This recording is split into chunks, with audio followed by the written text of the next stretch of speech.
Object characteristic dimensions की बात हो रही है, दैट कैरेक्टरिस्टिक्स डायमेंशंस का मतलब यहां पर ऑब्स्टिकल के साइज का है।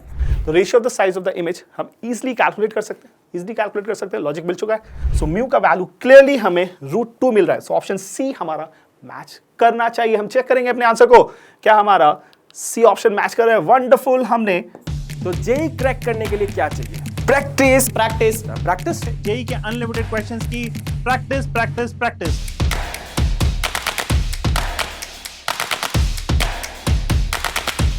चलिए सबसे पहले हम लोग चैप्टर वेटेज के बारे में बात करते हैं। So will be starting with the trend analysis. तो आज मैं पूरा का पूरा जो पेपर है वो आपके साथ डिस्कस करूंगा। आप चैट में मेरे साथ बने रहिए और जो भी आपका क्वेरी है I will be taking that query as well. बहुत ही इंपॉर्टेंट चैप्टर है जेई के पॉइंट ऑफ व्यू से। अगर आपको और ज्यादा क्वेश्चन सॉल्व करने हैं तो डिस्क्रिप्शन बॉक्स में एक लिंक दिया हुआ है, ओपन द लिंक।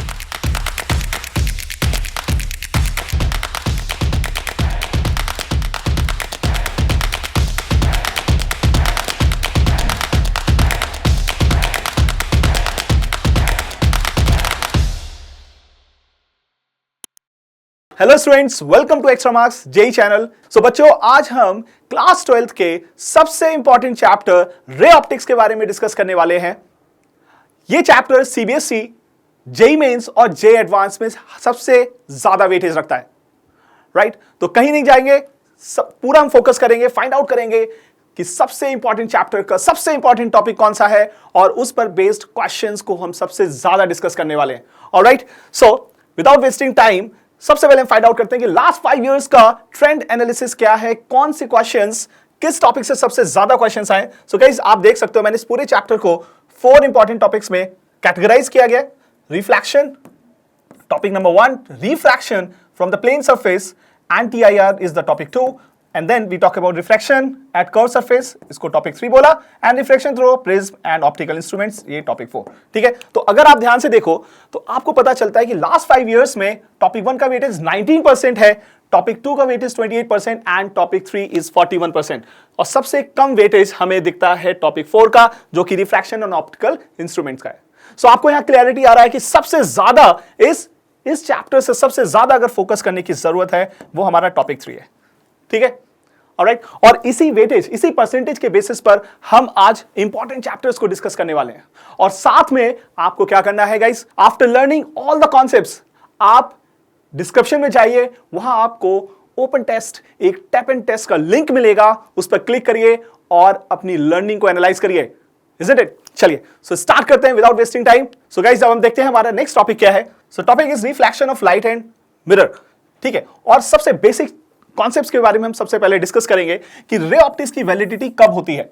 ठीक है, सो आप जानते हो कि एक लाइट के पास बोथ बिहेवियर है, particle and wave, isn't it?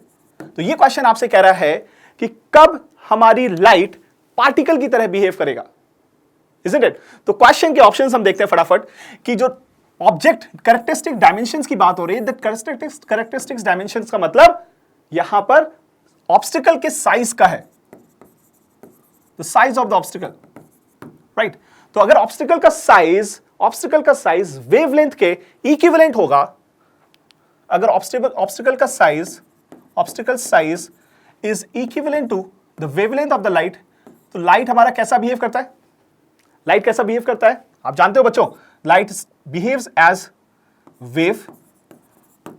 Okay, अब जब ऑब्स्टिकल का साइज बहुत ज्यादा है compare to the wavelength of the light starts behaves as particle की तरह बिहेव करता है, इजंट इट?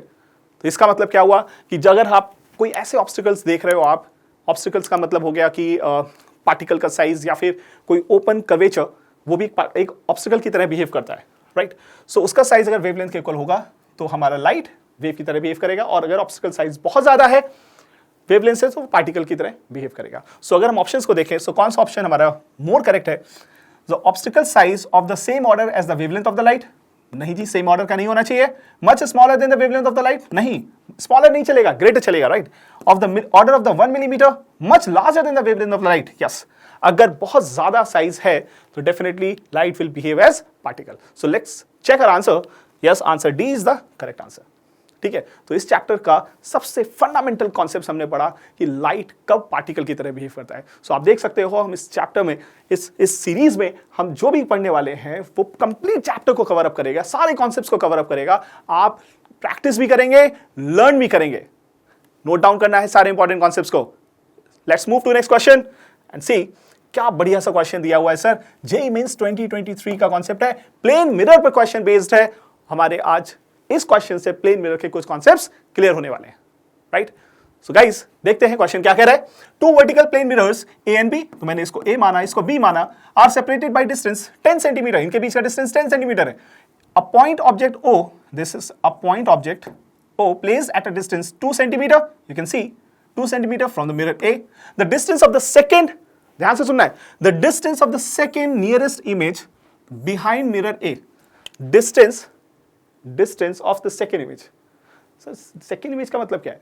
याद करो बच्चों, आपने जब प्लेन मिरर्स की प्रॉपर्टीज पढ़ा है, दो plane mirrors parallel to each other होंगे तो इनफाइनाइट नंबर ऑफ इमेजेस बनती हैं, राइट। आपने मॉल्स में भी देखा होगा, हमारे दोनों साइड अगर चेंजिंग रूम में अगर दोनों साइड मिरर्स हैं तो हमारी वहां पर बहुत सारी इनफाइनाइट इमेजेस बनती है, करेक्ट। सो वो यही लॉजिक यहां पर भी बन रहा है, एक इमेज यहां बनेगी, फिर यहां बनेगी, फिर यहां बनेगी, यहां बनेगी, ऐसे मल्टीपल इमेजेस बनेगी। सो क्वेश्चन ये कह रहा है कि आपको बताना है कि ए से सेकेंड इमेज कब बनेगी। तो अगर ये पहला इमेज है तो डेफिनेटली ये सेकेंड इमेज होगा, ऐसे ही यहां पर कहीं थर्ड इमेज बनेगा, ठीक है। सो आपको बताना है कि ये डिस्टेंस क्या है, ऑलराइट, ये डिस्टेंस क्या है। सो इस कॉन्सेप्ट को देखते हुए आप क्लियरली समझ सकते हो, क्यों ना हम अपने लॉजिक को यूज करते हैं। बहुत सिंपल सा लॉजिक है। अगर पहला इमेज का हम देखते हैं, दोनों मिरर से फर्स्ट इमेज कहां बनेगी। सो प्लेन मिरर का फर्स्ट प्रॉपर्टी, जितना डिस्टेंस पर ऑब्जेक्ट होगा, इमेज ऑब्जेक्ट का इमेज मिरर के सेम डिस्टेंस पर बनेगा, राइट। सो अगर ये 2 सेंटीमीटर है ऑब्जेक्ट, तो इमेज का भी डिस्टेंस 2 सेंटीमीटर हो जाएगा। सो फर्स्ट इमेज ही हो गया, करेक्ट। अब आप आ जाते हैं बी वाले मिरर पर। बी वाले मिरर को अगर आप ध्यान से देखो तो ये डिस्टेंस बी वाले मिरर के लिए कितना है, अगर ये 10 है, ये 2 हो गया, so this will be definitely 8 centimetre. So first image from B is somewhere here, इसको मैं बोल सकता हूं I1 डैश, और इसका डिस्टेंस कितना हो गया, 8 सेंटीमीटर, नो डाउट, राइट। इस मिरर के लिए ऑब्जेक्ट डिस्टेंस 8 सेंटीमीटर, तो इमेज डिस्टेंस भी 8 सेंटीमीटर हो जाएगा, ठीक है। अब देखो आप ध्यान से, ये सेकेंड इमेज कैसे बनेगी, ए मिरर से सेकेंड इमेज कैसे बनेगी। सो गाइस क्लियरली ये जो ऑब्जेक्ट है, ये जो इमेज बन रहा है यहां पर, दिस इमेज कैसा बिहेव करेगा, इस मिरर के लिए ऑब्जेक्ट की तरह बिहेव करेगा, है ना, सिंपल। इस मिरर के लिए ये इमेज ऑब्जेक्ट की तरह बिहेव करेगा। अगर ये ऑब्जेक्ट की तरह बिहेव कर रहा है तो इसका इमेज कहीं यहां पर बनेगा, behind the mirror, we know this, right. So clearly अगर मैं देखूं ये डिस्टेंस कितना है, तो आप कैलकुलेट कर सकते हो, this is 10 centimetre, this is 8 centimetre, this is total 18 centimetre, correct. So अगर ये ऑब्जेक्ट की तरह बिहेव कर रहा है तो इसका इमेज यहां पर बनेगा, राइट, इसका इमेज यहां पर बनेगा, राइट। तो कितना डिस्टेंस पे बनेगा गाइस। सो क्लियरली आप देख रहे हो इस मिरर की वजह से बन रहा है, so same distance behind the mirror which is 18 centimetre, right. So हमने देखा आपने कि without using the difficult logics हमने सिंपल कॉन्सेप्ट्स को यूज करके अपने आंसर को कैलकुलेट कर लिया है। Second nearest image behind mirror A from mirror A is how much, 18 centimetre. So let's check our answer, क्या हमें 18 सेंटीमीटर मिल रहा है गाइस? यस सर, हमारा आंसर 18 सेंटीमीटर आ रहा है, ठीक है। तो आपने बहुत सिंपल से कॉन्सेप्ट्स को सीखा है प्लेन मिरर के, ठीक है। तो आपको करना क्या है बच्चों, जेईई मेंस के क्वेश्चंस में बहुत ज़्यादा डिफिकल्टी क्वेश्चंस नहीं आते हैं। प्लेन मिरर एक बहुत ही इंटरेस्टिंग और बहुत ईजी टॉपिक है इस चैप्टर का, इसको आप आराम से कर सकते हो। चलिए let's move to next question. एक और क्वेश्चन हमें प्लेन मिरर पे मिल रहा है and this question is also interesting. देखिए क्या कह रहा है, the mirror image designer place 2 mirrors at an angle of 90 degree. While entering the maze, how many images you would observe of yourself? ठीक है, तो इस क्वेश्चन में हमें नंबर ऑफ इमेजेस फाइंड करना है। तो डेफिनेटली क्या बोल रहा है कि एक मेज बना हुआ है, मेज मतलब मल्टीपल मिरर्स को रखा हुआ है। सो बच्चों अगर आप एक ऑब्जेक्ट को रखोगे, मैं मान रहा हूं कि हमारा मिडिल पॉइंट्स पर ऑब्जेक्ट को हमने प्लेस किया, ठीक है, मतलब ये एक एंट्रेंस पॉइंट हो गया इस क्वेश्चन के according, this is the entrance point और सामने मिरर्स है, करेक्ट। सो आपसे पूछ रहा है कि कितनी इमेजेस बनेंगे। सो आप क्लियरली देख सकते हो कि पहला अगर मिरर मैंने इसको M1 बोला, दिस इज M2, सबसे पहली इमेज M1 से बनेगी सेम डिस्टेंस पर। सो अगर ये डिस्टेंस D है तो D डिस्टेंस बिहाइंड मिरर बन जाएगा। ऑलराइट, तो इसको मैं I1 बोल सकता हूं। सिंपल। सेम लॉजिक हम M2 के लिए यूज करेंगे। अगर ये डिस्टेंस D है तो D distance behind the mirror आप इमेज मिलेगा। So this will be equals to I2। So दो इमेजेस हमने बना लिए। अब सर क्या होगा, मल्टीपल इमेजेस भी बनेंगी? बिल्कुल राइट। जैसे हमने पीछे देखा था, दो प्लेन मिरर्स को हमने इन पैरेलली रखा है तो इनफाइनाइट नंबर ऑफ इमेजेस बन रही हैं। सिमिलरली यहाँ पर भी दो मिरर्स हैं बट वो पैरेलली 90 डिग्री पर हैं, तो कितनी इमेजेस बनेगी? दो से ज्यादा बन सकती है, बिल्कुल बन सकती है। कैसे गाइस? अब ये ऑब्जेक्ट, ये जो इमेज था इस मिरर के लिए ऑब्जेक्ट की तरह बिहेव करेगा। सो जितना एंगल ये यहां बन रहा है उतने ही एंगल बिहाइंड द मिरर बनेगा, राइट। सो मैं अगर एक्सटेंड करूं इस लाइन को और आप कैलकुलेट करोगे तो आपको पता चलेगा कि थर्ड इमेज इसी लाइन पर बन रहा है। ओके, और ये इमेज किसकी वजह से गाइस? इस M2 मिरर की वजह से, करेक्ट। ऑब्जेक्ट I1, मिरर ये, उसका इमेज I3। सिंपल। नाउ अगर ये हमारा इमेज की ऑब्जेक्ट की तरह बिहेव कर रहा है इसके लिए, तो ये भी तो ऑब्जेक्ट की तरह बिहेव करेगा M1 के लिए।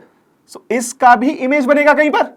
तो मैं अगर इसका इमेज बनाऊंगा सो डेफिनेटली सेम एंगल, जितना एंगल ये कैलकुलेट करेंगे हम, राइट, यू विल फाइंड कि ये दोनों images I3 and I4 super impose कर रही है, करेक्ट। इन दोनों से सेकेंड इमेज जो बनेगा वो एक दूसरे पर सुपर इंपोज करेगा। So total number of images हमें कितनी दिख रही है?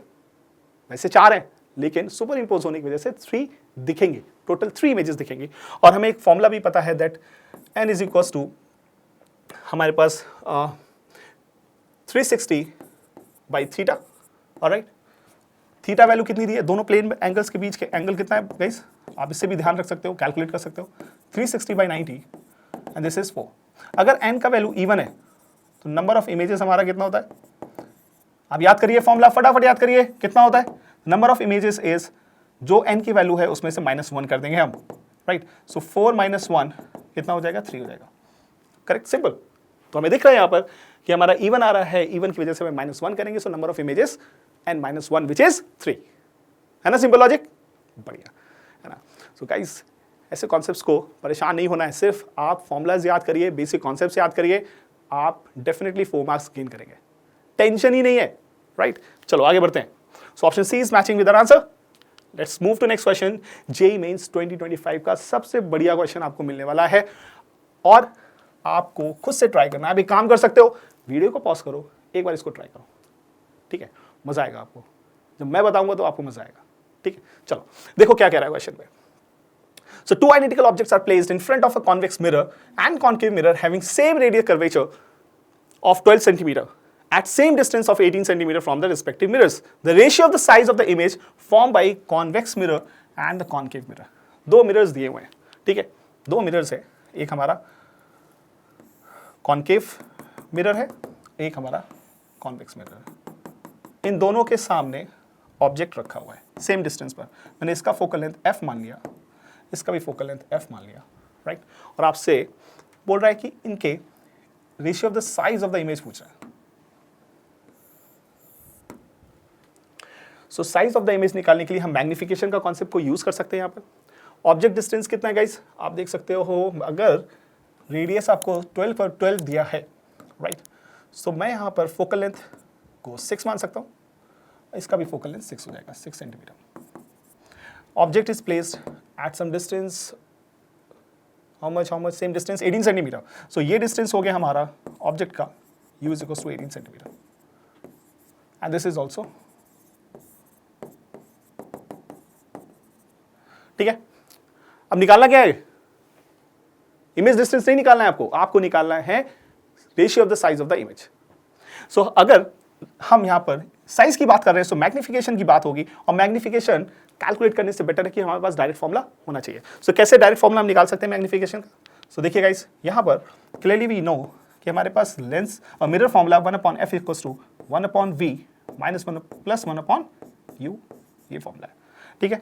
और मुझे मैग्निफिकेशन का formula focal length and object distance के टर्म्स पर चाहिए। तो मैं क्या करूं, दोनों को u से डिवाइड कर देता हूं। So this will be u/f is equals to u/v alright, v से डिवाइड करते हैं क्योंकि v हमें एलिमिनेट करना है। v को एलिमिनेट करते हैं हम तो ये काम नहीं करेगा, right. So just divide by u, तो u बाई f हो गया and this is u by v plus 1। Okay, next इसको मैं यहाँ लेकर आऊँगा, this will be equals to u minus u by v is equals to 1 minus u by f and if you solve this आपको clearly minus v by u is equal to f upon f minus u मिलता है। ठीक है, एक हमें ये relation मिल गया। और आप जानते हो ध्यान से माइनस v बाई u कुछ नहीं है, क्या है ये, मैग्निफिकेशन है। और मैग्निफिकेशन को हम H I upon H O बोलते हैं, राइट। ये रेशियो होता है। तो ratio of the size of the image हम इजीली कैलकुलेट कर सकते हैं, लॉजिक मिल चुका है। सो सबसे पहले हम फाइंड आउट कर देंगे m का value. So m for concave is f upon f minus u। Guys concave mirror के लिए फोकल लेंथ नेगेटिव होगा, so this is -6 upon -6 minus of object distance is 18 -8 sign convention को हम use करेंगे, तो हमें -18 पुट करना पड़ेगा। So this will be equals to 6 by 12 minus 1 by 2 आ रहा है क्या, यस, ठीक है। Now similarly magnification for convex अगर मैं बोलता हूँ, सेम लॉजिक को यूज करते हुए focal length for convex, guys, focal length for convex is positive sign convention. So this is plus 6 divided by plus 6 minus of minus 18 and this will be equals to 6 upon 24 and this is equal to 1 by 4। ठीक है, तो ये magnification आ गया। अब आपको एक चीज पता है कि मैग्निफिकेशन ऑफ कॉनकेव पूछा क्या आपसे, convex mirror and concave mirror का। सो कॉन्वेक्स एंड कॉनकेव मिरर का मैग्निफिकेशन बच्चों निकालने के लिए क्या करेंगे, so this convex is height of image upon height of object, और मैं यहाँ पे इसको डैश बोल देता हूँ, राइट। ये कॉन्वेक्स का कि कॉन्वेक्स मिरर की वजह से जो हाइट आएगा वो मैंने लिया, यहाँ पर कॉनकेव की वजह से जो हाइट आएगा उसको मैंने सिंपल h1 लिया। हाइट ऑफ ऑब्जेक्ट सेम रहेगा, सो ये दोनों कैंसिल होके हमें रेशियो दे देंगे hi dash upon hi, right. So basically आपको इन दोनों का रेशियो लेना। सो मैं अगर रेशियो लेता हूँ, सो 1/4 upon 1/2 is equals two ratio of the size of the image by convex upon concave. So this is equal to, इसको सॉल्व करो आप and will be getting 1/2, alright. और माइनस साइन जो हम यहाँ पर ले रहे हैं वो भी आएगा, सो माइनस साइन आप ले लीजिए।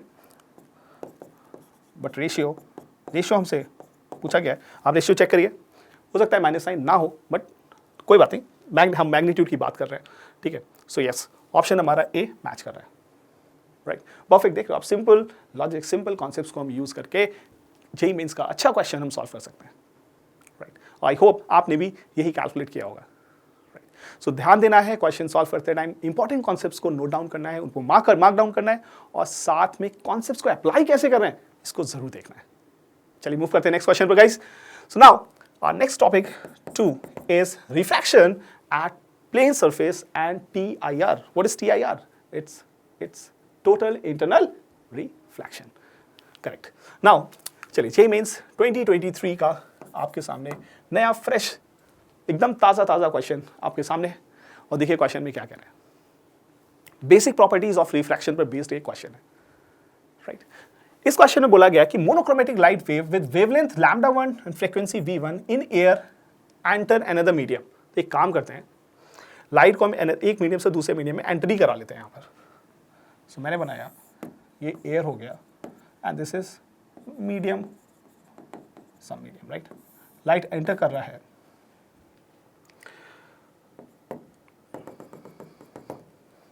राइट। आपको कुछ इंफॉर्मेशन दी गई है कि एयर में वेवलेंथ कितना है λ1 एंड साथ में फ्रीक्वेंसी है कितना v1, μ1 बोल सकते हैं, okay, μ1। Now if the angle of incidence and angle of refraction are given to you 45 and 30, so ये वैल्यू 45 डिग्री है एंड ये वाली वैल्यू 30 डिग्री है, then the wavelength λ2 and frequency of the reflective index. आपको बताना है कि λ2 और μ2 के बीच का रिलेशन क्या होगा, बढ़िया कंसेप्चुअल क्वेश्चन है। सो आप अगर फ्रीक्वेंसी का कॉन्सेप्ट अगर आपको ध्यान हो, लाइट के केस में फ्रीक्वेंसी सोर्स पर डिपेंडेंट होती है। जिस सोर्स से लाइट निकल रही है उस सोर्स में जो एटम्स है उनके ट्रांजिशन पर फ्रीक्वेंसी डिपेंड करता है। सो मीडियम में कुछ भी चेंज होता रहे, क्या चेंज नहीं होगा गाइस? फ्रीक्वेंसी कभी चेंज नहीं होगी। लाइट अपनी फ्रीक्वेंसी को चेंज नहीं करेगी। क्या चेंज करेगी फिर?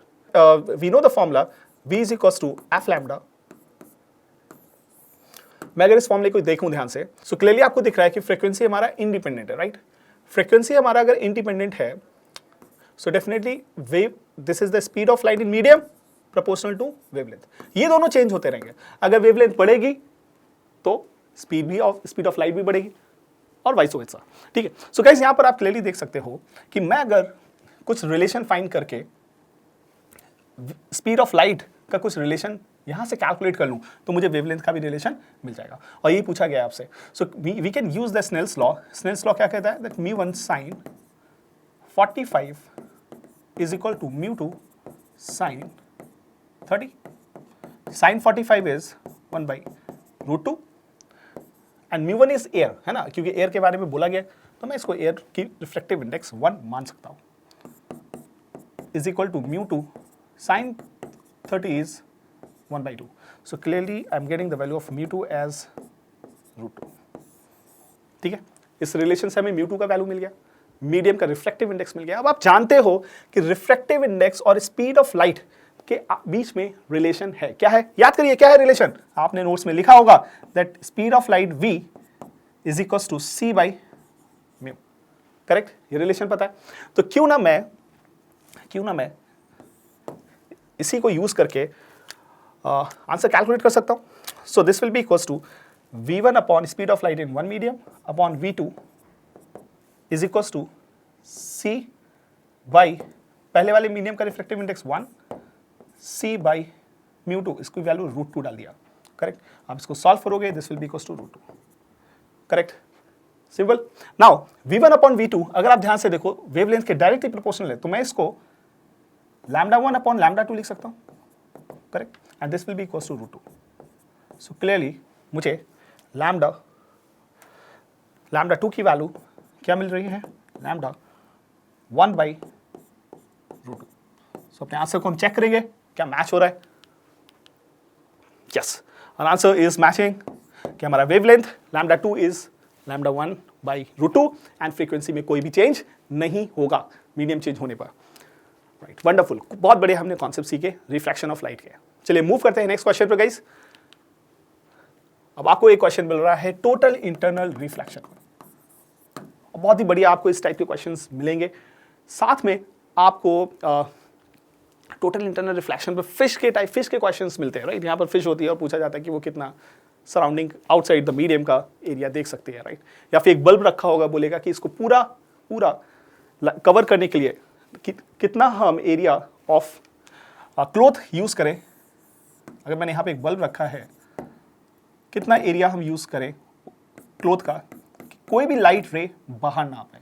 राइट, तो सारे इस वेराइटी ऑफ द क्वेश्चंस इस सिंपल कॉन्सेप्ट पर बेस्ड है। चलिए देखते हैं क्या कह रहा है क्वेश्चन में। पहले हम इस कॉन्सेप्ट को समझते हैं, TIR के, आपको क्लैरिटी आएगा। So guys, hemispherical vessel is completely filled with a liquid of refractive index mu. इसका रिफ्रैक्टिव इंडेक्स आपको म्यू दिया गया है। Small coin is kept at the lowest point O। यहां पर एक कॉइन को रखा गया। बहुत बढ़िया सर, कॉइन को रखा है, कॉइन को हमें भी दे सकते थे, है ना? लेकिन चलो कोई बात नहीं। आप the minimum value of the refractive index of the liquid so that the person can see the coin from point E। अब E पॉइंट पर एक पर्सन है, उसको इस कॉइन को देखना है, तो कैसे देखेगा? देखने के लिए क्या चाहिए बच्चों? किसी भी चीज को देखने के लिए क्या चाहिए? आंखें। पर आंखें नहीं देख सकती। आंखें कहीं जाएंगी क्या इस कॉइन को देखने के लिए? नहीं। तो कुछ तो यहां से जाना चाहिए पर्सन तक। क्या जाएगा सोचो। डेफिनेटली यहां से एक रे निकलेगी और इसको ट्रैवल करते इस पर्सन की आईज में जाएगी, इज़न्ट इट? तभी वो पर्सन देख पाएगा। तो मिनिमम रे तो जाना चाहिए। इसके बियॉन्ड अगर ये पर्सन और ऊपर आ जाए तो डेफिनेटली ये रे भी जाएगी, उससे भी देख सकता है। ठीक है, सो एक्सट्रीम लेवल हम बोल सकते हैं कि एक्सट्रीम लेवल पर कम से कम ये लास्ट रे उसको उसकी आइस तक पहुंचना चाहिए, करेक्ट। सो इस लॉजिक को अगर यूज करें हम, सो मैं क्लियरली बोल सकता हूं कि अगर ये लास्ट रे है, सो टोटल इंटरनल रिफ्लेक्शन के केस में लास्ट रे का एंगल कब बनता है? सो एंगल ऑफ इंसिडेंस को हम क्या बोलते हैं बच्चों? याद करो, इसको हम क्रिटिकल एंगल बोलते हैं, है ना। सो ये हमारा क्रिटिकल एंगल हो जाएगा, इसको हम थीटा सी बोल देंगे। And eight critical angle the angle of refraction is 90 degree, ठीक है। तो एंगल ऑफ रिफ्रैक्शन 90 हो गया और ये थीटा सी हो गया। सो ये एंगल भी कितना हो जाएगा? थीटा सी हो जाएगा, क्रिटिकल एंगल थीटा सी, क्रिटिकल एंगल, ओके। और आपसे पूछा क्या गया है? आपसे पूछा गया है कि minimum value of the reflective index, mu का वैल्यू आपको बताना है, ठीक। सर बहुत बढ़िया। और कोई इन्फॉर्मेशन हमें दी है? नहीं दी गई है। हाँ, एक इन्फॉर्मेशन और है, ध्यान से देखो, हेमिस्फेरिकल वेसल बोल रहा है। सो हेमिस्फेरिकल वेसल का मतलब ये डिस्टेंस भी आर होगा और ये डिस्टेंस भी आर होगा, है ना, दोनों रेडियस सेम होंगी। दैट्स मीन ये जो थीटा सी है, ये थीटा सी है, उसका वैल्यू आप tan थीटा सी से कैलकुलेट कर सकते हो, perpendicular upon base which is 1।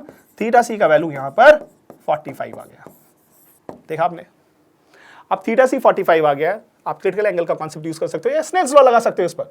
So Snell's law अगर मैं लगाता हूं, mu into sine theta C is equal to, बाहर का रिफ्लेक्टिव इंडेक्स एयर मान सकते हैं, okay, 1 into sine 90। So guys mu is equal to sine 91 हो गया, 1 upon sine 45 degree, and you know sine 45 is 1 upon 1/√2 और ये हो जाएगा √2। सो म्यू का वैल्यू क्लियरली हमें √2 मिल रहा है। सो ऑप्शन सी हमारा मैच करना चाहिए। हम चेक करेंगे अपने आंसर को, क्या हमारा सी ऑप्शन मैच कर रहा है? वंडरफुल। हमने सिंपल कॉन्सेप्ट्स को यूज करके 2 लाइन में जेईई मेंस के बढ़िया फ्रेश क्वेश्चन को सॉल्व किया है। ऑलराइट, कॉन्फिडेंस डेवलप होना चाहिए आपको। बेसिक कॉन्सेप्ट्स को ही हम यूज करके जेईई मेंस के अच्छे क्वेश्चंस को सॉल्व कर रहे हैं। सो डेफिनेटली आपका कॉन्सेप्ट स्ट्रांग होना चाहिए, आपका कॉन्फिडेंस भी बिल्ड होना चाहिए, और साथ में आपको इस वीडियो को लाइक एंड सब्सक्राइब करना है। और इस टाइप के अमेजिंग क्वेश्चंस को सॉल्व करने के लिए गाइस, एक्स्ट्रा मार्क्स आपके लिए बहुत ही इंटरेस्टिंग चीज लेकर आया है। सोचो, ये क्वेश्चन मैंने आपको सॉल्व कराया, अब दोबारा से आप ऐसा ही क्वेश्चन सॉल्व करना चाहते हो, क्योंकि तो जेईई मेंस का क्वेश्चन है, आपको प्रैक्टिस करने की बहुत जरूरत है। कहां मिलेगा? कहां मिलेगा ऐसा क्वेश्चन जिसमें थोड़ा सा डेटा बस चेंज हो जाए और मैं प्रैक्टिस कर लूं? कहां मिलेगा? आपको उसके लिए एक्स्ट्रा मार्क्स की लर्निंग ऐप पर जाना है, लॉगिन करना है, और एक्स्ट्रा मार्क्स के पोर्टल पर आपको पावर क्वेश्चंस मिलेंगे। पावर क्वेश्चंस में डेटा चेंज होगा, आपको एक नया क्वेश्चन मिल जाएगा, आप खुद से क्रिएट कर सकते हो। एक सिंपल सा क्लिक आपको नया क्वेश्चन क्रिएट करके देगा, और साथ में आप प्रैक्टिस कर सकते हो। सर कितने क्वेश्चंस क्रिएट कर सकते हैं? एक ही बार, 2 बार, 3 बार? नहीं, इनफाइनाइट नंबर ऑफ टाइम्स। जितनी बार क्लिक करोगे एक नया क्वेश्चन सेम पैटर्न पर आपको मिलेगा। सो अमेजिंग फीचर है, लर्निंग को आपकी बेस्ट बना सकता है, कहीं जाने की जरूरत नहीं है, एक क्लिक पर नया क्वेश्चन, एक क्लिक पर नया क्वेश्चन। ऑलराइट, चलिए मूव करते हैं नेक्स्ट क्वेश्चन पर। Sir again JEE Mains 2023। Sir क्या मैं इसको खुद से ट्राई करें? बिल्कुल बच्चों, आप वीडियो को पॉज करिए, खुद से ट्राई करिए, और फिर मैं आपके लिए इसका सोल्यूशन दूंगा। ऑलराइट, आई होप आपने ट्राई किया।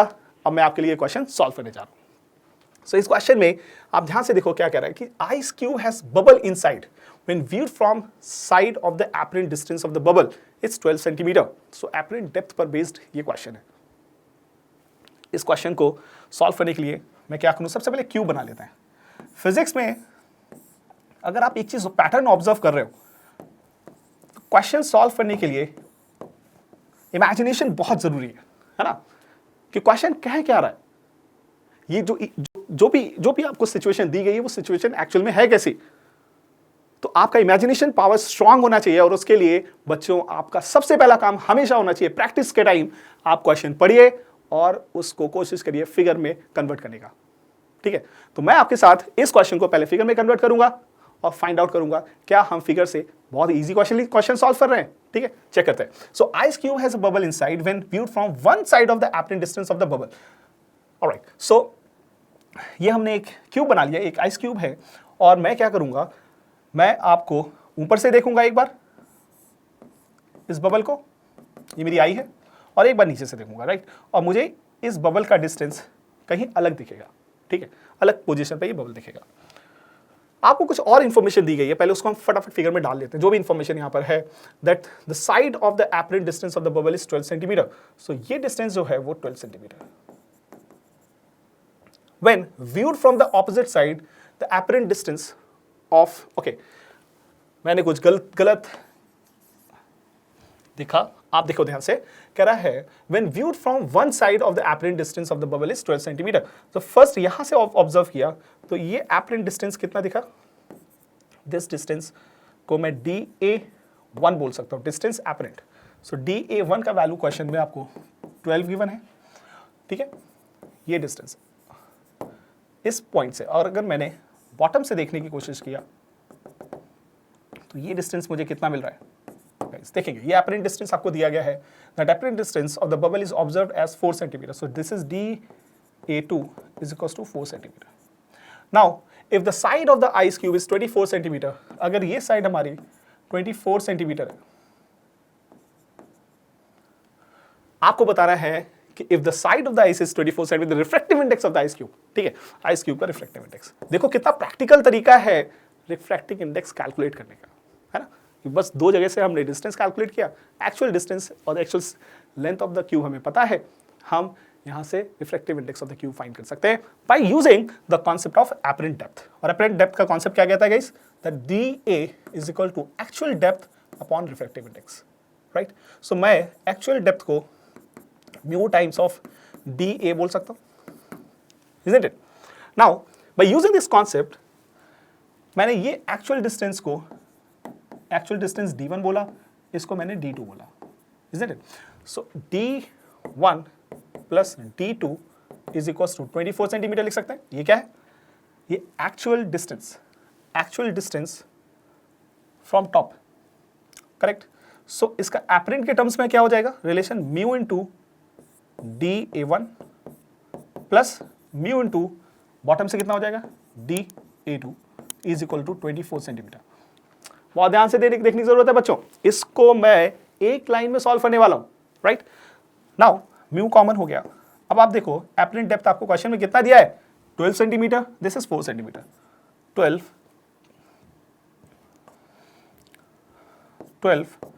plus 4 is equals to 24. So this is mu is equals to 24 by 16 and this is 3 by 2. Alright. So आपने देखा वन लाइन में कॉन्सेप्ट क्लियर है, वन लाइन में आप आंसर निकाल सकते हो, है ना, बढ़िया चीज, ठीक है। चलो देखो 3 by 2 आंसर आ रहा है, बिल्कुल आ रहा है, तो कॉन्फिडेंस है आएगा। और ऐसा ही कॉन्फिडेंस आपको एग्जाम हॉल में खुद के माइंड में होना चाहिए। कॉन्फिडेंस आपको नेक्स्ट क्वेश्चन सॉल्व करने में पावर देता है, ऑलराइट। और एनर्जी, ये मेंटल स्टेटस स्ट्रांग होना चाहिए और उसके लिए आपको बहुत सारे क्वेश्चंस की प्रैक्टिस करने की जरूरत है। अगेन आप एक्स्ट्रा मार्क्स के पावर क्वेश्चंस को एक्सप्लोर करना ना भूलें, इस टाइप के क्वेश्चंस आपको हजारों मिल सकते हैं, है ना, बढ़िया चीज। Alright, let's move to next question.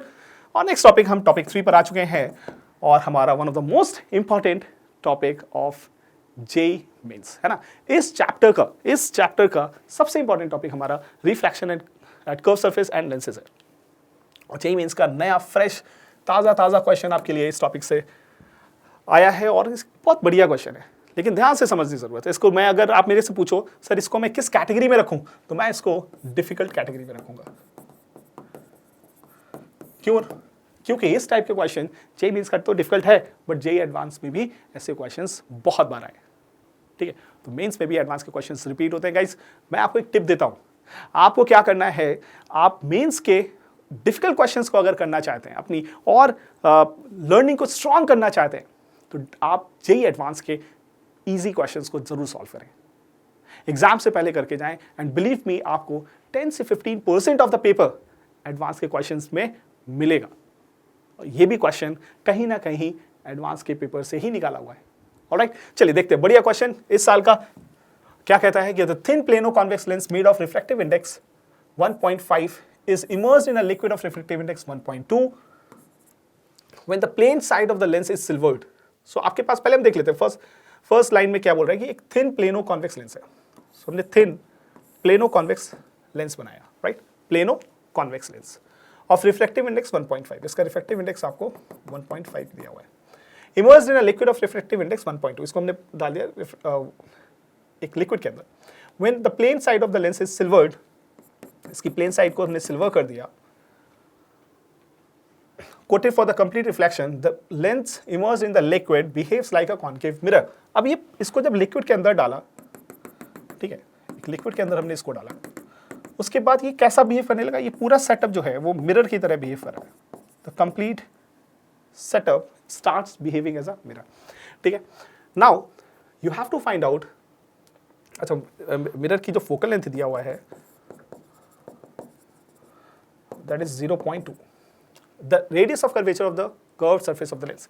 आपको इस आर का वैल्यू फाइंड करना है, ये आर की वैल्यू कितनी होगी, रेडियस ऑफ कर्वेचर। बढ़िया चीज़ है ना। आपको देखिए कितना क्रिएटिविटी से क्वेश्चन बनाया गया है कि एक प्लेनो कॉन्वेक्स लेंस है, उसमें कोटिंग किया है वन साइड में, फिर उसको वाटर के अंदर डाल दिया और फिर पूछा है कि रिफ्रैक्टिव इंडेक्स कितना होगा। तो दिख रहा है आपको मल्टीपल कॉन्सेप्ट्स यूज होने वाले हैं, बिल्कुल राइट। लेकिन हमें पता है कि अगर मेरे सामने एक प्लेनो कॉन्वेक्स, गाइस पहले तो हम देखते हैं कि हमारे पास अगर प्लेनो कॉन्वेक्स सेटअप दिया हुआ है, राइट, इस केस में ये कैसा बिहेव करेगा, कैसे लाइट आएगी। सो लाइट, अगर मैं एक रे लेता हूं, ये रे का सबसे पहले रिफ्रैक्शन होगा यहाँ पर इस कर्व पॉइंट पर, देन रिफ्लेक्शन होगा, उसके बाद अगेन रिफ्लेक्शन। सो टोटल 3 फिनोमेनाज हो रहे हैं, रिफ्लेक्शन एंड रिफ्लेक्शन, ठीक है। सो मैं यहां पर बोल सकता हूं कि इफेक्टिव पावर जो है, सबसे पहला आपको मिरर लेंस का पावर मिल रहा है, फिर मिरर का पावर, देन अगेन लेंस का पावर। पावर का मतलब क्या है, the amount of deviation, right. So मैं यहां पे लिख सकता हूं the power of mirror plus 2 times of power of lens, है ना। 2 बार क्यों लिखा है, क्योंकि 2 बार रिफ्रैक्शन हो रहा है, सिंपल, ओके। और आपसे एक चीज और बोला है क्वेश्चन में कि ओवरऑल ये कैसा बिहेव कर रहा है, एक मिरर की तरह बिहेव कर रहा है। तो मैं इसको 1/f मिरर इफेक्टिव बोल सकता हूं, या इक्विवेलेंट भी लिख सकते हैं, right, is equal to -1 focal length of mirror plus 2 times of 1/f, right, simple, okay. अब देखो गाइस, हमको क्या करना है, अपने को इसकी इंफॉर्मेशन दी गई है दैट इज 0.2, है ना, बोला है ना उसने, इफेक्टिव आपको कितना मिल रहा है, फोकल लेंथ 0.2। मिरर का, सिर्फ मिरर का फोकल लेंथ कितना है भाई, रेडियस ऑफ कर्वेचर इनफाइनाइट, तो फोकल लेंथ भी इनफाइनाइट हो जाएगा। ये पैरामीटर तो हमारा सीधा इनफाइनाइट होने की वजह से 0 हो जाएगा, 2/fl। अगर मैं 1/fl मतलब फोकल लेंथ ऑफ लेंस निकाल लूं, सो डेफिनेटली मैं इस क्वेश्चन को सॉल्व कर सकता हूं। So focal length of lens निकालने के लिए हम क्या करेंगे, देखिए, so I can use the logic here that 1/fl is equal to refractive index of glass upon refractive index of medium or water दिया है, liquid दिया है, right, -1 into 1/r1 -1 by infinity। मैं क्या कर रहा हूँ, ये देखो ध्यान से, यहाँ पर रेडियस ऑफ कर्वेचर इसका मैंने r1 बोला और इसका रेडियस ऑफ कर्वेचर कितना है, इनफाइनाइट है। सो क्लियरली हम let's make a formula use कर रहे हैं यहाँ पर। सो r1 की वैल्यू 1/r1, इनफाइनाइट डालेंगे तो ये 0 हो जाएगा term, so 1/fl and fl हो गया, ठीक है। क्यों ना मैं सारी वैल्यूज को यहाँ पुट कर दूँ, ये भी एक तरीका है। और मैं क्या कर सकता हूँ, और मैं, ठीक है, थोड़ा सा इसको सॉल्व भी हम कर सकते हैं बिकॉज हमारे पास इंफॉर्मेशन दी हुई है। So reflective index of glass is 1.5 divided by 1.2 minus 1 and this is 1/r, और ये तो 0 हो जाएगा, लिखने की जरूरत नहीं है। सो इसको आप सॉल्व करेंगे, this will B 5/4 minus 1 1/r and this is equal to 4 minus 1/4 into 1/r, correct. So हमें यहाँ पर 1/fl का वैल्यू मिल गया। अगर मैं इसकी वैल्यू यहाँ पर पुट कर दूँ मुझे आंसर मिल जाएगा। So guys -1/fm is equal to this term is 0 plus 2 into 1/, focal length. So ये वैल्यू मैं यहाँ पुट कर दूंगा, that will be 1/4 plus 1/r, not plus, this is multiplication, so this is already given in the question, concave mirror का focal length 0.2 है, आप यहाँ पे 0.2 को पुट करेंगे, 0.2 is equal to 2 times of, अच्छा 2 से 2 ये भी कैंसिल हो गया, तो हमें यहाँ पर 1/2r मिल रहा है, ओके। एंड फर्दर आप इसको सॉल्व करोगे तो आपको रेडियस ऑफ कर्वेचर का वैल्यू 2 से 2 भी कैंसिल हो गया, यहाँ से रेडियस ऑफ कर्वेचर आपको r इक्वल टू 0.1 मिल रहा है, ऑलराइट। और देख लेते हैं हमारी यूनिट्स क्या है, मीटर्स में यूनिट्स है तो इसका भी वैल्यू मीटर्स में आएगा। सो फटाफट अपने आंसर को चेक करते हैं, क्या हमारा आंसर 0.1 मीटर आ रहा है, डेफिनेटली आंसर बी हमारा आ रहा है, राइट। तो हमने क्या किया यहाँ पर, ध्यान से देखो, हमने पहले इफेक्टिव पावर निकाला इस पूरे सेटअप का, राइट, और साथ में हमने फिर इसको फोकल लेंथ के टर्म्स में लिखा, and then we get the value of radius of curvature 0.1 metre. So बच्चों, इस टाइप के क्वेश्चंस को आपको बहुत केयरफुली सॉल्व करने की जरूरत है, हर क्वांटिटी का ध्यान भी रखना है। चलिए एक और क्वेश्चन को स्टूडेंट्स देखते हैं। सो जेईई मेंस 2025 का एक फ्रेश क्वेश्चन और बहुत ही डिफरेंट क्वेश्चन आया इस बार।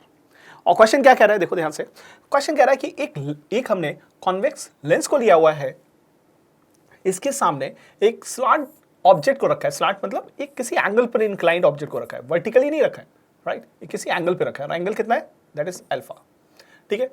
सो इस ऑब्जेक्ट की लेंथ आपको ए बी बोला है। On one side of the convex lens, as shown in the diagram, the image is formed on the opposite side. Obviously, इसका इमेज कहीं यहाँ पर बनेगा, राइट, कुछ ऐसा बनेगा या ऐसा बनेगा, वो हमें देखना पड़ेगा, ठीक है, बट इतना कंफर्म है कि इसका इमेज का पॉइंट कहीं यहाँ पर होगा, okay, alright.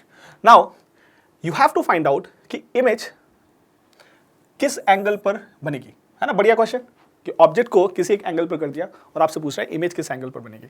So definitely image का डायरेक्शन ये भी हो सकता है और ये भी हो सकता है, लेकिन ये कंफर्म है कि प्रिंसिपल एक्सिस के नीचे बनेगा, राइट, आप जानते हो ये चीज़। सो लॉजिक क्या है, सोचो कैसे हम पता लगा सकते हैं कि इमेज ऐसा बनने वाला है या ऐसे बनने वाला है, कैसे हम सोच सकते हैं। तो आप सिंपल आप ये सोच सकते हो कि मैंने ऑब्जेक्ट को ऐसा रखा है वर्टिकली, तो इमेज वर्टिकली डाउन बनेगा।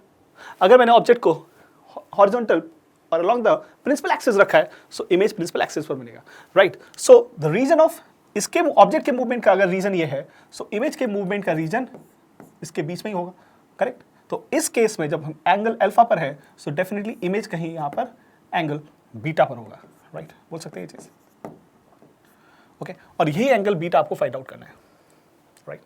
बीटा फाइंड आउट कैसे करें, simple logic guys, beta find out करने के लिए आपको क्या करना है, तो क्यों ना अगर मैं height of image in vertical direction, height of image in horizontal direction अगर कैलकुलेट कर लेता हूं, सो डेफिनेटली मैं बीटा की वैल्यू tan बीटा करके निकाल सकता हूं, ठीक है।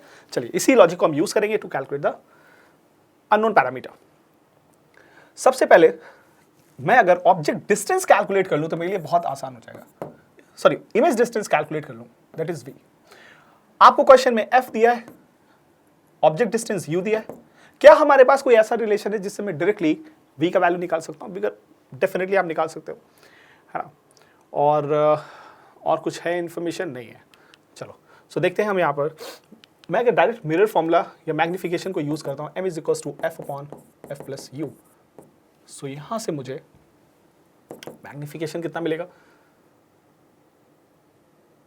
Focal length is not given, focal length नहीं दिया है, तो गाइस फोकल लेंथ कैसे निकाला जाए, सोचिए।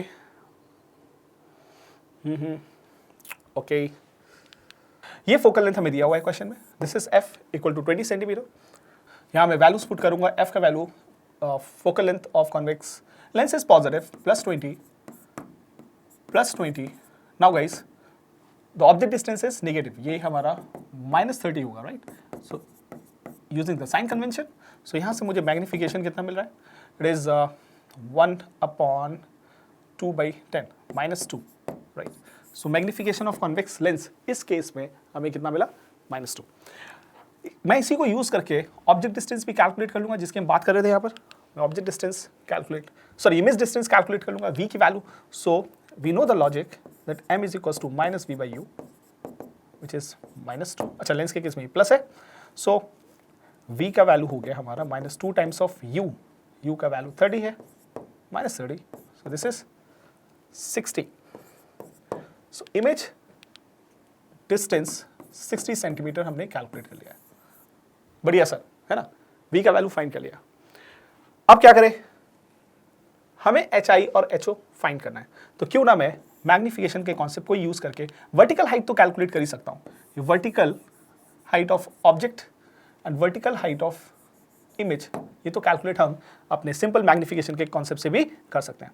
सो m is equals to hi upon ho, the value of m is -2, height of image हमें कैलकुलेट करना है। So guys, height of image हमें कैलकुलेट करना है, height of object already 2 centimetre given है क्वेश्चन में, राइट दिख रहा है आपको 2 सेंटीमीटर गिवन है। So this is 2 centimetre. So यहाँ से मुझे हाइट ऑफ इमेज कितना मिल रहा है, -4 centimetre, correct. So I can say I have already calculated this value as 2 centimetre. मैंने इस वैल्यू को कैलकुलेट कर लिया। अब मुझे क्या चाहिए, सिर्फ हॉरिजॉन्टल वैल्यू चाहिए। तो कैसे हम निकालें हॉरिजॉन्टल हाइट या हॉरिजॉन्टल साइज ऑफ इमेज निकालना है अपने को, कैसे निकालेंगे। सो हमारे पास हॉरिजॉन्टल के केस में एक सिंपल सा लॉजिक होता है। आप अगर कॉन्सेप्ट्स को ध्यान दें, मैग्निफिकेशन इन हॉरिजॉन्टल को मैं m is equals to du y और dv बाई du बोल सकता हूँ, राइट। सो ये क्या है, what is this, this is the change in horizontal, change in the size of the object in horizontal direction, and this is change in the size of the image in horizontal direction, and this is equal to, अच्छा ये dv by du की value किसके equal होता है, m square के equal होता है, ठीक है। और मैं यहाँ पे ये भी बोल सकता हूँ आपको कि अगर मैं इसको हॉरिजॉन्टल मैग्निफिकेशन बोल रहा हूँ, this horizontal magnification equal to square of the vertical magnification. So clearly this will be equals to 2 square, ये 4 हो जाएगा। सो मैं यहाँ पर dv upon du is equal to 4। So clearly dv is equals to 4 times of du। So guys what is du? So horizontal distance, horizontal size कितना है, this is du, alright. या मैं यहाँ लिख देता हूँ, दिस इज du और dv क्या हो जाएगा हमारा, दिस इज dv हो जाएगा। So right, so clearly I can use this logic. So मुझे यहाँ पर 4 and the value is 1, getting 4 centimetre, right. So आप देख सकते हो कितना इजीली मैंने ये वैल्यू भी कैलकुलेट कर ली है, राइट। दैट इज 4 सेंटीमीटर, है ना। अच्छा हमने कुछ मिस किया है, नहीं, दिस इज 4 सेंटीमीटर, राइट। ये भी हमारा 4 सेंटीमीटर है, ये वैल्यू हमने निकाला था। This is height of image is 4 centimetre. So to calculate the value of beta हम क्या करेंगे बच्चों, to calculate the value of beta, now आप लिख सकते हो कि sir tan beta is equal to vertical upon horizontal. So hi vertical upon hi horizontal which is -4 upon, हम मैग्नीट्यूड के टर्म्स में बात करें क्योंकि लेंथ की हम बात कर रहे हैं यहाँ पर। सो 4/4 हो जाएगा which is equal to 1। So beta का वैल्यू क्लियरली हमें 45 डिग्री मिल जाता है। क्या आपके किसी ऑप्शन में एंगल 45 डिग्री दिया है, राइट बिल्कुल, +45 -45 दोनों दिए हुए हैं सर। कौन सा 45 एंगल चूज करना चाहिए, ये तो बहुत अच्छी बात है, कौन सा एंगल चूज करना चाहिए। सो आप क्लियरली देख सकते हो, आपसे क्वेश्चन में बोला है कि the angle made by the image with principal axis. So principal axis के साथ इमेज एंगल कुछ इस तरीके से बना रही है, राइट, एंटी क्लॉकवाइज। सो इस एंगल को मुझे निगेटिव लेने की जरूरत है, right. So this angle will be B.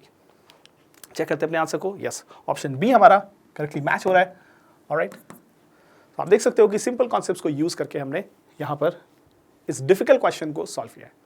Let's move to next question. अब हम आ चुके हैं अपने टॉपिक 4 पर, और बड़ा बढ़िया सा टॉपिक 4 छोटा सा है और सबसे लो वेटेज का है इस चैप्टर से, ठीक है। तो छोड़ना नहीं है इसको, क्या करना है, इसको भी पढ़ना है, लेकिन प्रायोरिटी में हम इसको नीचे रख सकते हैं। ऑप्टिकल इंस्ट्रूमेंट्स को आप नीचे रख सकते हो, बट छोड़ना नहीं है। बेसिक कॉन्सेप्ट, सिंपल कॉन्सेप्ट्स को तो आप याद ही कर सकते हो। क्यों ना मेरे साथ याद करो, जिससे कि आपको एग्जाम हॉल में या एग्जाम से पहले बहुत ज़्यादा मेहनत करने की जरूरत ना पड़े। सो इंपॉर्टेंट पॉइंट्स को आप नोट डाउन करेंगे, क्वेश्चंस को मेरे साथ सॉल्व करेंगे और देखेंगे क्या हम आंसर्स तक पहुंच रहे हैं, राइट। चलिए लर्न करते हैं थ्रू प्रैक्टिस। अगेन आपके लिए जेईई मेंस का फ्रेश क्वेश्चन, ताज़ा अभी 2025 में आया है ये क्वेश्चन। इसका नाम है, अच्छा काम क्या है पहले देखते हैं। The finite size object is placed normal to the principal axis at a distance of 30 cm from the convex mirror of focal length 30 cm. The plane mirror is now placed in such a way that the image produced by both the mirrors coincide with each other. The distance between the two mirrors is. So इस question में अगर आप ध्यान से देखो, सबसे पहले बोल रहा है, मैंने अगेन आपको बोला कि जो भी क्वेश्चन में इंफॉर्मेशन दी गई है आप कोशिश करिए उसको फिगर ड्रॉ करके रिप्रेजेंट करने का। डिस्टेंस ऑफ 30 सेंटीमीटर, तो मैंने एक ऑब्जेक्ट रखा, ये ऑब्जेक्ट इस मिरर से कितना डिस्टेंस पर है? This distance is u equal to 30 centimetre. Now the plane mirror is now placed such a way that the image produced by both the mirrors coincide. Okay, ठीक है। तो सबसे पहले अगर मैं देखूं, इस मिरर का फोकल लेंथ दिया है आपको, क्या हमारे पास इसका फोकल लेंथ है? यस, हमारे पास फोकल लेंथ है f इक्वल टू 30 सेंटीमीटर। सो मैं, अगर हमारे पास u है, f है, तो क्यों ना मैं इमेज का डिस्टेंस सबसे पहले फाइंड कर लूँ, राइट? सो v का वैल्यू फाइंड करने की जरूरत है हमें। सो लेंस फॉर्मूला को हम यूज करेंगे 1/f equal to 1/v minus 1/u. So guys, 1 plus 30 is equal to 1/v minus of, alright, sorry, this is mirror, so definitely यहाँ प्लस आएगा और यहाँ भी प्लस आएगा, this is minus 30. So clearly आप यहाँ पर लेकर आओगे, आपको v का वैल्यू 15 सेंटीमीटर मिल जाता है। So image distance behind the mirror कितना मिल रहा है? 15 सेंटीमीटर। सो इस पॉइंट से, इस पोल से, गाइज इस पोल से ये डिस्टेंस कितना हो गया? 15 सेंटीमीटर। अब क्वेश्चन में देखिए, आप ध्यान से, क्वेश्चन में कह रहा है कि प्लेन मिरर कुछ इस तरीके से रखा है कि उसकी भी इमेज यहीं पर बन रही है। अब आप ध्यान से सोचो, प्लेन मिरर की प्रॉपर्टी आपसे ये कहती है कि जितने डिस्टेंस पर ऑब्जेक्ट होगा उतने ही डिस्टेंस पर इमेज बनेगा। ये पता है अपने को, करेक्ट? तो क्यों ना मैं एक काम करूं कि मुझे अगर ये पता करना है, भाई इमेज का भी, ऑब्जेक्ट का फिक्स हो गया, इमेज भी फिक्स हो गया, ये दोनों चीजें फिक्स हो गई। अब कह रहा है कि आप आपके पास प्लेन मिरर है, इसको आप कहां रखोगे? इसको आप कहां रखोगे, किस डिस्टेंस पर रखोगे जिससे ये इमेज यहीं पर बने, इसकी भी इमेज यहीं पर बने? ये क्वेश्चन दिया है। तो क्यों ना मैं आपसे बोलूं कि अगर मिरर यहां पर रखा है, ऑब्जेक्ट का डिस्टेंस और इमेज का डिस्टेंस सेम होगा। अगर ये डिस्टेंस को मैंने x माना, तो ये वाली डिस्टेंस भी x होगी, correct, right? So clearly I can से कि जो ये x प्लस x यानी 2x है, वो किसके इक्वल हो जाएगा? u प्लस v के इक्वल हो जाएगा। दिख रहा है आपको? u प्लस v के इक्वल हो जाएगा। u का वैल्यू 30, ये ऑलरेडी गिवन है क्वेश्चन में। v हम कैलकुलेट कर चुके हैं, विच इज 15, और x की वैल्यू हम यहां पर निकाल सकते हैं। कितना आ रहा है? दिस इज 45/2 यानी 22.5 सेंटीमीटर। गाइस, अब क्वेश्चन में ध्यान से देखिए, आपसे पूछा क्या गया है? आपसे इमेज मिरर की डिस्टेंस पूछी गई है। क्या पूछा गया? क्वेश्चन में ध्यान से देखना है, क्या पूछा गया है वो फोकस करना बहुत जरूरी है, ठीक है? नेक्स्ट लाइन को देखो ध्यान से, आपसे कह रहा है the distance between the two mirrors आपको बताना है। यानी आपको ना तो x बताना है ना v बताना है, आपको दो मिरर्स के बीच का डिस्टेंस बताना है। कैसे कैसे कैसे सोचो, बहुत सिंपल है। अब तो आपने सारी चीजें कैलकुलेट कर ली हैं, आपने ऑलरेडी x का वैल्यू फाइंड कर लिया है। सो नाउ अगर ये डिस्टेंस हमारा 30 है और ये डिस्टेंस हम जानते हैं, ध्यान देखो, हमें ये फाइंड करना है, राइट? मैं दूसरा कलर लेता हूँ, आपको क्लियर होगा। I need to find out this distance. इसको मैं बोल देता हूँ, let's find the value of p, right? मेरा नाम पारस है और आपको p फाइंड करना है, राइट? सो आप देख सकते हो यहाँ पे x plus p is equal to u, right? So p का वैल्यू कितना हो गया? u minus x। u का वैल्यू 30, x का वैल्यू 22.5, गाइस 7.5 आपका आंसर आ चुका है। डिफिकल्ट क्वेश्चंस को 2 लाइन में फिनिश अप किया है हमने। पावर ऑफ विजुअलाइजेशन, आप देख सकते हो क्वेश्चंस को विजुअलाइज करना बहुत इंपॉर्टेंट है। ऑलराइट, अब मूव करते हैं। सो इस क्वेश्चन में क्या कह रहा है बच्चों, देखेंगे जेईई मेंस का 2025 का क्वेश्चन है और बहुत ही कंसेप्चुअल क्वेश्चन आपको दिया गया बेस्ड ऑन प्रिज्म। प्रिज्म की प्रॉपर्टीज पर बेस्ड ये क्वेश्चन है, लेकिन किस प्रॉपर्टी की बात हो रही है देखेंगे ध्यान से। बात हो रही है कि एंगल ऑफ डेविएशन कब मिनिमम होगा। सो क्वेश्चन को फटाफट पढ़ते हैं। Consider the following statement, reflection of light through the prism when angle of deviation is minimum. ठीक है, चलो। सो सबसे पहले मैं सारे ऑप्शंस लेने से पहले थोड़ा सा कॉन्सेप्ट आपको रिवाइज करा देता हूं कि एक मिरर, एक हमारे पास प्रिज्म है जिसका एंगल ऑफ प्रिज्म ए है। मैंने एक लाइट रे लिया, किसी एंगल ऑफ इंसिडेंस आई पर ये रे कुछ इस तरीके से ट्रैवल कर सकता है, राइट? पैरेलल हो सकता है, बट अभी आप इसको ऐसे ही ड्रॉ करिए, राइट? सो इस सरफेस से एंगल ऑफ इंसिडेंस I बन रहा है, ये R1 हो जाएगा। एंगल ऑफ इमर्जेंस बोलेंगे हम इसको E, उसके लिए R2 हो जाएगा, राइट। अब बात हो रही है सर डेविएशन क्या है, कहाँ क्या है डेविएशन गाइस, याद करो ये लाइट कितना डेविएट कर गई, इतना डेविएट कर गई, राइट। सो ये इसका ओरिजिनल पाथ था, ये इसका ओरिजिनल पाथ था, और ये रे अब इधर बेंड कर गई है, राइट, इधर बेंड कर गई। सो एंगल ऑफ डेविएशन को मैं ये बोल सकता हूँ, this is del, correct, del बोल सकते हैं। सो आप फंडामेंटल कॉन्सेप्ट्स याद करो, हमारे पास इन चारों के बीच का एक रिलेशन होता है that I plus E, angle of incidence emergence is equal to angle of prism plus angle of deviation. This is the first formula. The second formula we have इन तीनों के बीच का relation that R1 plus R2 is equal to A angle of prism, right. चलो, and एक और formula आप याद करिए, क्या हम यहां पर यूज कर सकते हैं? चलो कोई बात नहीं, अभी फिलहाल हम दो कॉन्सेप्ट्स को याद करेंगे, और ये दो बेसिक कॉन्सेप्ट्स को हमने याद किया। अब बात करते हैं कि हमारा मिनिमम डेविएशन कब होता है। सो मिनिमम डेविएशन आप याद करोगे, मिनिमम डेविएशन कहता है कि आप एंगल ऑफ इंसिडेंस को चेंज करते रहिए, राइट। सो डेविएशन आपको मिनिमम कब मिलेगा, किसी एक पॉइंट पर आपको डेविएशन मिनिमम मिलेगा। आप डेफिनेटली किसी इस पॉइंट पर आपको दिख रहा है कि डेविएशन ऑन वाई एक्सिस हमने कंसीडर किया, ये मिनिमम हो गया कब, जब एंगल ऑफ इंसिडेंस किसके इक्वल होता है। आप याद करो प्रॉपर्टीज को, एंगल ऑफ इंसिडेंस किसके इक्वल होता है। सो बच्चों, एंगल ऑफ इंसिडेंस हमारा इमर्जेंस के अगर इक्वल हो जाए, उस पॉइंट पर हमारा मिनिमम डेविएशन होगा, या हम ऐसे भी बोल सकते हैं कि मिनिमम डेविएशन की कंडीशन पर एंगल ऑफ इंसिडेंस और एंगल ऑफ इमर्जेंस सेम हो जाते हैं, right, basic property. Next is, अगर ये दोनों इक्वल हो गए तो डेफिनेटली R1 और R2 भी इक्वल हो जाएंगे, और अगर ऐसा होता है तो हमारे पास R1 इज R इक्वल टू, गाइज हमारे पास R इक्वल टू A/2 आ जाएगा, राइट। सो इन बेसिक कॉन्सेप्ट्स को हम यूज करके देखते हैं कि क्या हमारे पास जो गिवन स्टेटमेंट्स हैं वो मैच हो रहे हैं या नहीं हो रहे हैं, राइट। तो कॉन्सेप्ट्स मैंने आपको बता दिए, अब आप क्वेश्चन सॉल्व करिए। खुद से वीडियो पॉज करके आप एक एक ऑप्शन को मैच करके देख सकते हो। पॉज करो, ट्राई करो।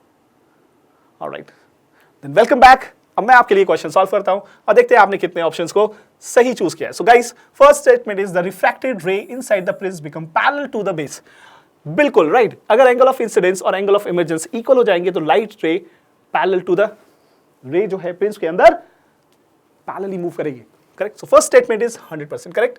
Now look at the second, B option, larger angle prism provides smaller angle of minimum deviation.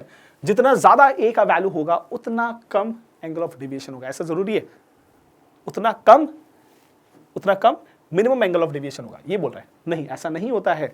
आप जितना ज्यादा एंगल ऑफ डेविएशन करेंगे उतना ज्यादा लाइट रे डेविएट करेगी, तो मिनिमम एंगल और मिनिमम डेविएशन भी लार्जर होगा, बढ़ेगा, है ना, ये कम नहीं होगा।